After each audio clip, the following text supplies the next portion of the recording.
She's assembling her third storage rack this year, and somehow her apartment feels smaller than ever. If your place is small, you know it. You tidy, you organize, the walls still close in. The obvious fix is more storage. But Japan's tiniest, well-kept apartments feel open, with less, not more. These are the Japanese habits that make small homes feel twice as big. No renovation required. Ahead, why tidying never lasts, and a stone basin in Kyoto holding the entire answer. The first habit sits right at the door. Japanese homes have a genkan, a small entry zone. Shoes off, bags, mail, keys, sorted right there. Outside clutter stops at the threshold. It never migrates. Inside, a second rule.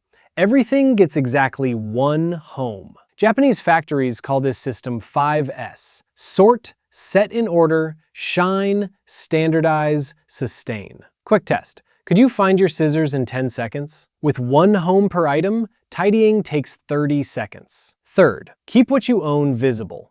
Marie Kondo folds clothes upright, like files in a drawer. You see everything. Nothing gets buried and bought twice. Then, a nightly 10-minute reset. In Japan, even school children clean their classrooms daily. Small doses every day, and the marathon clean disappears. Now, the honest part. You've probably tried versions of all this, and the clutter came back. It always does. This is why tidying never lasts. It only manages what's already inside your home. The real problem is the open door, the inflow. Japan has a word for closing it. Danshari. 3 characters. Refuse, dispose, detach. Author Hideko Yamashita made it famous, and the order matters. Refuse comes first, before anything crosses your doorway. One question, am I choosing this or just accepting it? A second idea works even further upstream. Mottainai, a deep regret over waste of any kind. If waste pains you,